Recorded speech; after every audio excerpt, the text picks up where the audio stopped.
Good evening friends, জয় শ্রীমতী। সকলকে স্বাগতম। তোমরা সবাই কেমন আছো? ঈশ্বর কৃপায় সবাই ভালো আছো, আমিও ভালো আছি। চলো, এত দিন ধরে আমি চুপ ছিলাম তো। আর আমি চুপ কেন ছিলাম? অ্যাকচুয়ালি আমি প্রমিস করেছিলাম। হ্যাঁ, আমার প্রমিসটা এখন ভাঙতে বাধ্য হচ্ছি। প্রমিসটা কেন ভেঙে দিচ্ছি? কারণ কোনো বয়স্ক মানুষকে যদি আমি কথা দিই, আমি শুধু বয়স্ক মানুষ না, আমি প্রত্যেকের ক্ষেত্রে যদি কাউকে কোনো কথা দিই, সেই কথাটা রাখার চেষ্টা করি। এটা হচ্ছে, আমি বলে না, সমাজে ভালো কিছু যদি রেখে যেতে হয়, তোমার নিজস্বতা কিছু রাখতে হবে। এটা হচ্ছে আমার নিজস্বতা। কাউকে দেখে নয়, কাউকে কপি করে নয়, এটা আমার নিজস্বতা যে আমি যখন কিছু বলবো কাউকে, সেটা রাখার চেষ্টা করব। হ্যাঁ, তা আমি কি বলেছিলাম যেদিন একটা আস্ত ছাগলের সাথে ঝামেলা বেঁধেছিল, সেই ছাগলটাকে সঙ্গে যেমন ঝামেলা আমি বাঁধাইনি, সে নিজে বাঁধিয়েছিল, সেটা তোমরা দেখেছো। কারণ ছাগলের কিছু কুকীর্তি যেগুলো দেখো, বাস্তব লাইভেও কী করছে আমার কোনো মাথা ব্যথা নেই, কোনো মাথা ব্যথা নেই। ও বাস্তব লাইভে একজনের সঙ্গে কেন 10 জনের সাথেও যদি ঘুরে বেড়ায়, আমার কোনো মাথা ব্যথা নেই। কিন্তু ওর আর আমাদের সম্পর্কটা অ্যাকচুয়ালি ভার্চুয়ালি ক্যামেরার মাধ্যমে। তো ক্যামেরার মাধ্যমে যখন কারোর সাথে কারোর সম্পর্ক হয়, তা সেইখানটায় আমরা ক্যামেরার তার সঙ্গে তার সম্পর্কটা কিসের জন্য হয়েছে? কিছু ভিউয়ার্সের জন্য, তাই তো? তা আমার দেখো, আমি অবশ্যই এখানে একটা কর্মক্ষেত্র, আমি কাজ করতে এসেছি। সেই কর্মক্ষেত্রে কিছু ভালো মানুষের সাথে আমার পরিচয় হয়ে গেছে, এবং ভালো লাগার ভালোবাসা, ভালো লাগা থেকে ভালোবাসা তৈরি হয়ে গেছে। এবং অবশ্যই এখানে আমার রোজগারও আছে। আমি যদি কেউ যদি আমাকে ভালোবেসে ভিউজ দেয়, কেউ যদি ভালোবেসে আমার একটা রোজগারের পথ খুলে দেয়, এবং তারা আমার কাছে কিছু ভালো জিনিস ডিমান্ড করে, হ্যাঁ, যে ভালো কিছু দাও। যেমন আমি কিন্তু প্রচণ্ড গালাগালি দিয়ে ভিডিও করতে পারি, কিন্তু তাদের ডিমান্ড না, তুমি গালাগালি দেবে না, তুমি ভদ্র ভিডিও করো। তাই সেটাই মেনে নিয়েছি আমি। কখনো আমি যেমন আছি তেমনভাবেও ক্যামেরাতে আসতে পারি না, তাদের ডিমান্ড আছে তুমি শীতেতে সিঁদুর, কপালে টিপ, এবং বেশিরভাগটা আমি যেহেতু লাল পরতে ভালোবাসি, তারা লাল ড্রেসটাই আমাকে বেশি পছন্দ করে। হ্যাঁ, আমি সব রকমই পরি, কিন্তু লালটা বেশি পরি, তো সেই জন্য তারা পছন্দ করে। তো এবার আমার মাম্পির সাথে খুনসুটি, আমার সংসারের যে ভিডিও করতে করতেই যেটুকু কাওতালি, যেটুকু দেখাতে পারি যা ও, সেটাও পছন্দ করে। তো সেরকমই চলি। তারা আমার ফ্যামিলিকে পছন্দ করে, আমার ফ্যামিলি মেম্বারদের পছন্দ করে, আমার ছেলেকে পছন্দ করে, মেয়েকে পছন্দ করে, আমার এই অগোছালো সংসারটাকেই তারা পছন্দ করে। তাদেরকে ঠিক আমার এই অগোছালো সংসারটার ভিতরে যেটা প্রতিনিয়ত যেরকম চলি আমি, সেটাই কিন্তু দেখাতে ভালোবাসি। এরকম করেই কিন্তু বন্ধুত্ব হয়েছে এই ওয়াইটি জগতের কিছু মানুষের সাথে, এবং তাদের দ্বারাই কিন্তু আমার রোজগার। অবশ্যই তাহলে আমার গ্রাহক, অ্যাকচুয়ালি আমার যে শপ, আমার যে ইউটিউব চ্যানেলটা, যে আমার দোকানটা, এই দোকানটার ভেতরে আমার যে মানে প্রতিদিনে যেসব মানুষগুলো আসে, যারা আমাকে একটা রেভিনিউ দিয়ে যায়, তারা আমার কাছে কিছু ভালো ডিমান্ড করে। তো সেই ডিমান্ড অনুযায়ী আমি তো বুঝি তারা কোন মেটেরিয়ালসটা পছন্দ করে, তা আমাকে তাদেরকে সেই মেটেরিয়ালসটাই দিতে হবে। এখন যদি কেউ কষা কষা মাংস খেতে চায় আর তাকে আলু পেঁপের ঝোল করে দেওয়া হয়, সে কি খেতে পারবে না। আবার কারোর পেটে আলসার আছে, তাকে আলু পেঁপের পাতলা ঝোল না দিয়ে তুমি যদি এখন রিচ করে বেশ কাজু কিশমিশ রাজশাহী পাঁঠার মাংস দিয়ে দিলে, সে কি খেতে পারবে না। তো এরকম ব্যাপারটা, এরকম আমি বোঝাতে পারছি কিনা জানি না, কিন্তু বুঝে নেবে। সেরকমই আমি জানি আমার ভিউয়ার্সটা কি পছন্দ করে। কিন্তু রাম ছাগল তো ছাগলই হয়। তা ছাগলের কিন্তু যতই ভালো কিছু দাও, যতই ভালো পাত্রে দিয়ে দাও না, তার সেটা সহ্য হয় না, সে ছড়িয়ে বড়িয়ে খেতেই ভালোবাসে। তো সেরকম রাম ছাগল যেরকম সে খুঁজে নিয়েছে, তেমনি একটা ছাগলিকে। তাই আমি বারবার বলেছি, এই ছাগলি যদি তোমার লাইফে আসে, কিন্তু এই তোমার যে ভালোবাসার মানুষরা কিন্তু নেবে না। বাবা, ছাগলিকে এত তার প্রিয়, ছাগলিকে এত তার পছন্দ, সে দুনিয়া ছাড়বে কিন্তু ছাগলি ছাড়বে না। তখন তো ভাই আমার আটা মাঝি সাটকেই যাবে। তখন আমি বলবো যে না, তোমার ওই ফালতু ডিসিশনের জন্য তো আর আমি আমার দোকান বন্ধ করতে পারি না, তাই না? তোমার ফালতু ডিসিশন, তোমার দোকানে তুমি কী মেটেরিয়ালস রাখবো তোমার ব্যক্তিগত চয়েস, কিন্তু আমার দোকানটা আমি তোমার কারণে নষ্ট হতে দিতে পারবো না। কারণ এইটা হচ্ছে আমার ভালোবাসার জায়গা, ভালো লাগার জায়গা, ভালোবাসার মানুষের জায়গা। তো সেই মতো অবস্থা, যে মতো অবস্থা সেই মতো কাজ। আমি একটা কথা বলে রেখেছি, যদি কাউকে আমি বলি যে আমি তোমার সাথে আমার রাস্তা ক্রস হয়ে গেল, এইবার তুমিও আমায় কিছু বলবে না, আমিও তোমায় কিছু বলবো না, বলে দিয়েছি।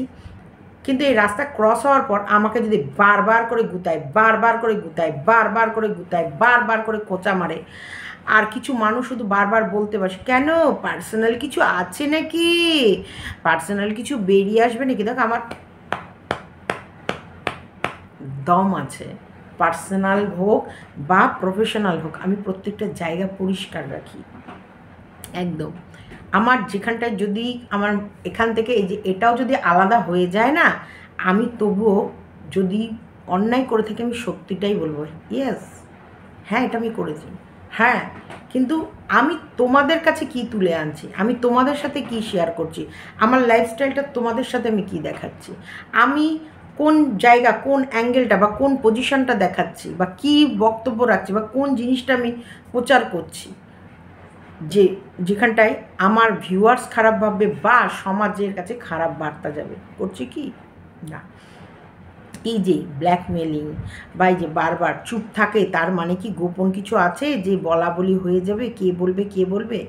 দেখো বললাম না, বোম যদি একবার পড়ে এইবার আমার তখন মুখ খুলবে। আমি বলেছিলাম, তোমাদের প্রমিস করেছিলাম যে আমি প্রথমে কিছু বলবো না, কিন্তু ওই দিক থেকে যদি কিছু আসে আমি রিটার্ন ব্যাক ভাই করব। তখন কি রিটার্ন করব সেটা নিতে পারলে হয়, এটা আমি বলে দিয়েছিলাম তো। আর দেখো এটাগুলো কিন্তু প্রমাণ, আজকে 25 তারিখ, 25শে জুলাই, এবং আমি ভিডিও করছি কটার সময়, দাঁড়াও এখন বাজে প্রায় 3টে 11, 25শে জুলাই 3টে 11-র সময় আমি বলছি আমি কিন্তু আমার কথা রেখেছি। এতদিন যাবতও কিন্তু আমি চুপ ছিলাম, আর পারলাম না, আমি এইখানটায় ফেলিওর হয়ে গেলাম, কারণ যেহেতু আমি কথা দিয়েছিলাম যে আমি ওদের বিষয়ে কিছু বলবো না। দেখো এটা আমি কাকে কথা দিয়েছিলাম, কাকুকে, ওকে কাকুকে আমি প্রমিস করেছিলাম, যে কাকু বলেছিল দেখো সীমা আজকে তুমি এত ভালোবাসা দিচ্ছ, কিন্তু যেদিন আমাদের সাথে ভালো সম্পর্ক থাকবে না সেদিন কি তুমি আমার বাড়ির গোপন মানে যে কোনো বিষয়গুলো কি তুমি বাইরে নিয়ে গিয়ে, আর দেখো কাকু তোমাদের আর আমার কথা না থাকলেও কোনোদিন ঘরের কথা বাইরে যাবে না। তবে হ্যাঁ, এবার আমাকে যদি কেউ দিনের পর দিন ছোট করে সমাজের কাছে নোংরাভাবে আমাকে প্রেজেন্ট করার চেষ্টা করে, তাহলে তো আমি বলবই, উত্তর দেবই, তাই না? তা আমার উত্তর দেওয়ার সময় এসে গেছে। তা প্রথম উত্তর আমি বাচ্চাটাকে নিয়ে দেবো। ইয়েস, তোমরা কিন্তু এখানে অনেকে প্রশ্ন করবে সীমা তুমি এত জেনেও কেন চুপ ছিলে। চুপ ছিলাম একটাই কারণে, প্রথমে আমি কারণটা বলে দিই। চুপ থাকার কারণ হচ্ছে ছেলেটা মায়ের বাড়ির থেকে, মাম্পি ফোন করছে, মাম্পি কিন্তু ওই ফোনে ফোন করেছে, ফোনও কিন্তু টেবিলে ওই চেয়ারে, আর আমাকে মেসেজ এখানে দেখায় যে মাম্পি কলিং, লাউ চিংড়ি করছে বেচারি। যাই হোক, এবার আমাকে মুখ খুলতে হবে বাচ্চাটার কারণে। হ্যাঁ, বাচ্চাটাকে আমি কেন এই বিষয়টাকে সাপোর্ট করেছি বা এতদিন কেন মুখ খুলিনি, তুমি যখন দেখেছো সীমাদি তোমরা বলবে, আমি জানি এটা তোমরা লিখবে বলবে, এটা তোমাদের প্রশ্ন নয়, এটা আমারও প্রশ্ন থাকে যে এতদিন তাহলে চুপ থাকলে কেন। দেখো বাচ্চাটার মায়ের ফ্যামিলিটাও কিন্তু ভালো না, একদমই জঘন্য, আর বাচ্চাটার মাও কিন্তু বাচ্চাটা নেওয়ার বা বাচ্চাটাকে রাখার কোনো এক ফোঁটাও চেষ্টা করেনি। বাচ্চাটাকে যদি সত্যি প্রপারলি মা নেওয়ার ইয়ে করতো, মানে তাগিদারি বা ছোটাছুটি বা ইয়ে করতো, তাহলে আমার মনে হয় চাপে পড়ে হলেও এরা দিত, কারণ কোনো না কোনো জায়গায় এরা হাঁপিয়ে গিয়েছিল। হ্যাঁ, তোমরা বলতে পারো না তাহলে যে প্রথম দিকে কিন্তু ওরা লড়াইটা করেছিল, প্রথম যে শুরুটা তখন ছিল তো একটা ইগোর লড়াই ছিল, এবং সেখানটায় যখন এসে যে পিটিশন জমা দেয়া এগুলো হয়, এবং এগুলোতে তো একটা মোটা অঙ্কের টাকা খরচ হচ্ছে, মানে এই যে থানা, কোর্ট, পুলিশ, তারপরে এই যে সমস্ত পিটিশন লেখার, তোমাদের তো মানে বুঝতেই পারছো, না গিয়ে ধরো জায়গায় যায়নি। কৃষ্ণার ক্ষেত্রে তোমরা তো শুনতে পাচ্ছ, কৃষ্ণার ক্ষেত্রে না গেছে, না কিছু করেছে, না থানায় কিছু গিয়েছে, না কোর্টে কিছু গিয়েছে, না কোনো উকিল গেছে, তাতেই নাকি ডিমান্ড হচ্ছে 1,000 টাকা।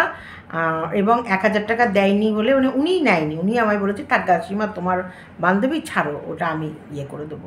তো সেই জায়গায় উনি নিজে এখন চিৎকার করে বেড়াচ্ছে টাকা পাইনি টাকা পাইনি। তার মানে বুঝতে পারছো তো টাকার প্রেশারটা কতটা ছিল। এখনই এই, এখনই তাই, এখনই ওই, এরকম টুকটাক টুকটাক টাকার প্রেশার ছিল।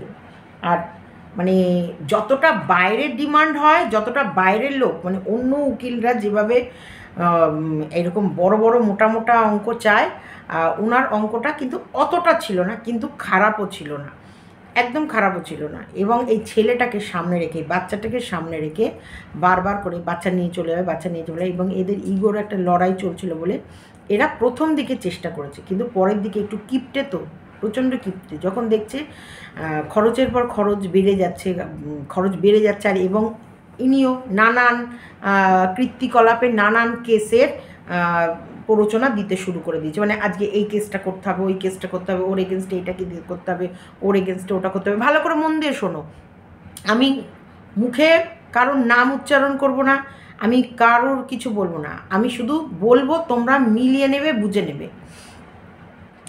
ওই দিক থেকে যদি টেপি একটা কিছু নড়েছে কি চড়েছে, এই দিক থেকে ইনি আরও 3-4টে কেস করতে হবে, হ্যান করতে হবে, ত্যান করতে হবে, এরকম করে এদেরকে প্রেশার দিচ্ছিল।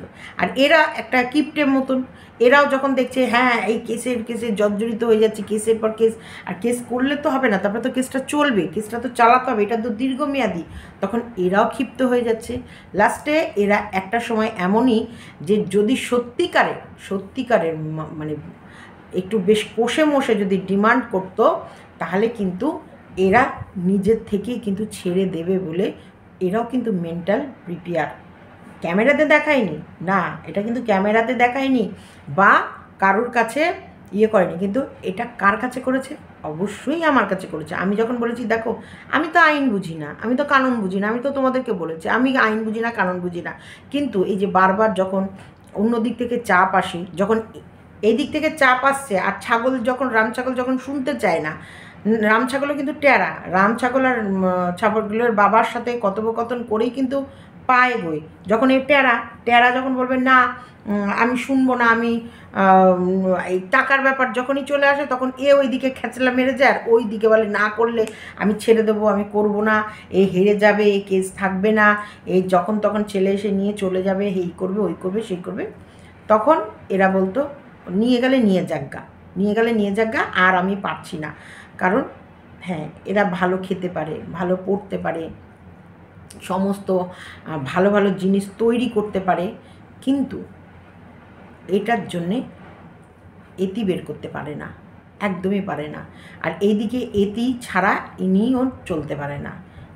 দুজনের ভেতরে ক্ল্যাশ কিন্তু এর জন্যেই। আর মাঝখানে পিসেকে মতো আমি, আমাকে বলতো হ্যাঁ তুমি এই ধরে দিয়েছো ওই ধরে দিয়েছো, আর আমি একটা ওয়ার্ডও বলতে পারতাম না। কাদের জন্য? এই ভিউয়ার্সের জন্যে। এই ভিউয়ার্সদের জন্য কেন বলতে পারতাম না? কারণ তারা এতটাই মানে বাচ্চাটার প্রতি এতটাই আবেগ এবং ভালোবাসা, তারা বাচ্চাটার জন্য এতটাই যে তারা প্রাণপণ চেষ্টা করতো যেভাবেই হোক বাচ্চাটা এই ফ্যামিলিতেই থাকুক। আমিও সেটাই, আমার ভিউয়ার্স, ওই যে বারবার বলেছি আমার ভিউয়ার্সের একটা ডিমান্ড থাকে, এবং যেটা আমি দেখলে বুঝতে পারলে সেই অনুভবটা কিন্তু আমি সেটাই করার চেষ্টা করি। কিন্তু আমিও এদেরকে বারবার বোঝাতাম ছেলের যদি কোনো মতে এরা কিছু করে তাহলে তুমি ভাববা তোমার অস্তিত্ব শেষ, ছেলের জন্য কিন্তু তোমায় করতে হবে। এই কারণেও কিন্তু আমার প্রতি ওরা ক্ষিপ্ত হয়ে যায়। ওরা ভাবে ইনি যে কাজগুলো করছে বোধহয় ওখান থেকে আদার মানে টাকা পয়সা বোধহয় খাওয়া খাই হয়, এরকম ওদের ধারণা, এদের চিন্তাও একটু হলেও হতে পারে। কারণ ইনি যেটাই বলে এরা সেটাতেই না বলে। ইনি এদিক থেকে আমাদের গেঞ্জি যেটাই বলে আমাদের ছাগল সেটাতেই না, এটা করব না, এটা যাব না, এটা হবে না, ওটা হবে না। আর বাচ্চাটাকে নিয়ে আর পেরে উঠছে না। মানে সবথেকে বড় ব্যাপার, ওরা যে রিল্যাক্স লাইফ চায়, যে জীবনটা কাটাতে চায়, সেই জীবনের ভিতরে কোথাও না কোথাও একটা বাধা আছে। হ্যাঁ, যেমন মা বাবার বয়স হয়ে গেছে, মা বাবা এখন একটু রেস্ট নিতে চায়, রেস্ট কি পায়? পায় না। ছাগল একটুখানি ফোন চালাবে, গল্প করবে, একটু বান্ধবী টান্ধবীকে নিয়ে ঘুরতে যাবে, বাইরে 2-3 দিনের ট্যুর করে আসবে, যেটা টেপি করছে সেটা কি করতে পারে? পারে না। কার জন্যে পারে না? এটার জন্যে।